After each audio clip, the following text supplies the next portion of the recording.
Hello, welcome back to Femmedia, the creme de la creme of all things hyper femme, where I discuss and deep dive into girly media and overanalyze it all. If that sounds like your vibe, make sure to subscribe so you can say you were here before we hit 10K.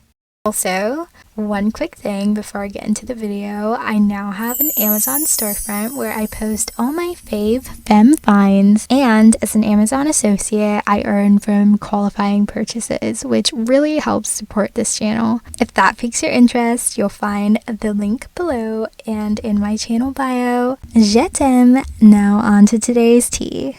The blonde bombshell trope is a trope in Hollywood that is as old as time. From Marilyn Monroe and now stars like Margot Robbie and Charlize Theron, audiences have been captured by the quintessential blonde bombshell for decades. For Gen Z, two blonde bombshells that come to mind are Sabrina Carpenter and Sydney Sweeney. But as I was making my previous video discussing the genius marketing of Sabrina Carpenter, I realized that while the general consensus is that Sabrina Carpenter is loved, Sydney Sweeney is hated. While I do admit that sounds a bit dramatic, I think that oftentimes Sabrina is praised and Sydney is hated.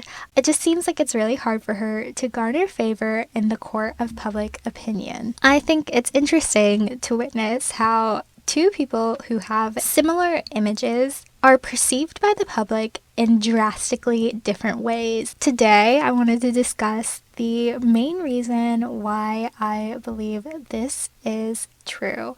I believe the main reason why Sydney and Sabrina are both perceived so differently by the public is the fact that Sydney's image is cultivated towards the male gaze, while Sabrina's is geared towards the female gaze. The entertainment industry has long been a battleground of competing narratives shaped by the male and female gazes, concepts coined by theorist Laura Mulvey and later expanded upon by feminist scholars. The male gaze objectifies women for the pleasure of a male audience, while the female gaze centers on authenticity, emotional depth, and mutual understanding, aligning more closely with female experiences. Sabrina Carpenter and Sydney Sweeney are two blonde bombshells who, despite their respective successes, evoke polarizing responses largely because of how they align with these gazes. Sabrina Carpenter's appeal to the female gaze fosters admiration and relatability among female audiences, while Sydney's alignment with the male gaze has sparked backlash rooted in the perceptions of objectification and overexposure. Sabrina Carpenter's career thrives on her ability to resonate with female audiences, building a brand rooted in empowerment and emotional connection. As a singer, Carpenter creates content that feels personal and relatable. Her music, especially albums like Emails I Can't Send, reflects themes of heartbreak, self-discovery, and resilience, mirroring the nuanced struggles many young women face. Her storytelling prioritizes emotional intimacy over spectacle, presenting herself as a complex, multi-dimensional individual rather than a one-dimensional ideal.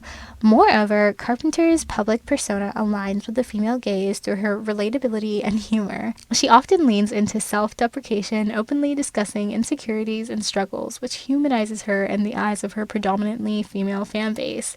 Her fashion choices, while stylish and playful, are seen as expressions of individuality rather than tools for objectification.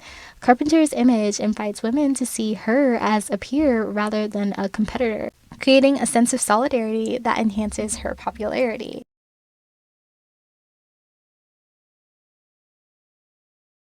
In contrast, Sydney Sweeney's career has been shaped by her alignment with the male gaze, a factor that complicates her reception among female audiences.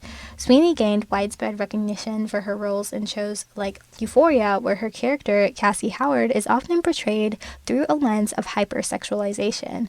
While Sweeney's talent and range as an actress are undeniable, the framing of her on-screen roles often emphasizes physical appearance and sensuality over emotional depth.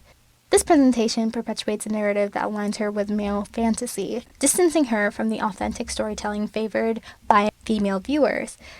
Sweeney's public persona also plays a role in this dynamic. While she has spoken about the double standards she faces as an actress, the broader cultural narrative surrounding her career often focuses on her physicality. Fashion campaigns and media coverage frequently highlight her body, reinforcing an image that feels curated for male consumption. This perception creates a disconnect with female audiences who may see her as emblematic of an industry that prioritizes objectification over substance and alienates her female audience. My advice to Sydney would be to take on an ugly role for her to break out of the blonde bombshell perception that is oftentimes placed on blonde starlets. By doing this, I believe it will open more opportunities for her to take up roles that appeal to a wider demographic. And this has been seen in various blonde bombshell careers. Off the top of my head, I can think of Charlize Theron and Margot Robbie using this strategy to break out of the male gaze-centered mold. The contrasting receptions of Carpenter and Sweeney reflect broader societal tensions surrounding beauty, agency, and representation. Women who appeal to the female gaze are often celebrated for their perceived authenticity and relatability, qualities that resonate with a modern audience, increasingly skeptical of traditional beauty standards and objectification. In contrast, women framed through the male gaze face criticism not necessarily for their own choices, but for the systems that perpetuate their objectification. It's important to note that these dynamics are not entirely fair to the women involved. Sydney Sweeney, for example, has expressed frustration with being reduced to her looks, pointing to the broader industry that forces her to conform to that image. Likewise, Sabrina Carpenter's appeal to the female gaze is a deliberate strategy that aligns her with her brand but does not exempt her from scrutiny. These stars are ultimately navigating the same patriarchal system, albeit with different strategies and outcomes. I also wanted to bring up that I recently saw that Sydney said that the whole girls girl mentality in Hollywood is a facade. I feel like her addressing this didn't necessarily help her, because while that may be true, for the sake of her brand, her addressing it hurts her more than helps her, because she is already alienated from her female audience. Her discussing the elephant in the room in this specific scenario hurts her image even more, because she, ironically, is not appearing as a girl's girl by calling out other girls for not being a girl's girl.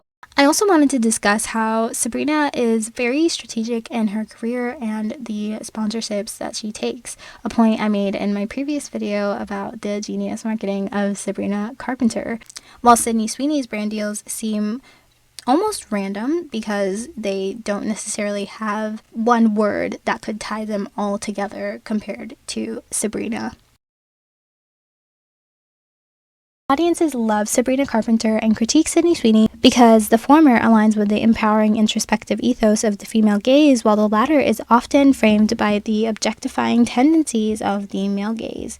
This dichotomy underscores the power of representation in shaping public perceptions and the importance of creating space for women to tell their own stories on their own terms. As society continues to challenge traditional narratives, the hope is for a future where all women in entertainment are celebrated for their complexity, talent, and humanity, free from the limiting binaries of gazes. I hope this video brought you some insight as to why you might like Sabrina Carpenter but hate Sydney Sweeney. Again, this is all just for fun and entertainment. I obviously don't hate Sydney Sweeney. I love her and I hope she has a long and fruitful career. Same for Sabrina. And comment down below what you think on Sabrina Carpenter and Sydney Sweeney. I can't wait to read all your comments, and if you made it to this point in the video, thank you so much. Again, make sure to subscribe so that you can say you were here on the way to 10K. Je t'aime. Bye!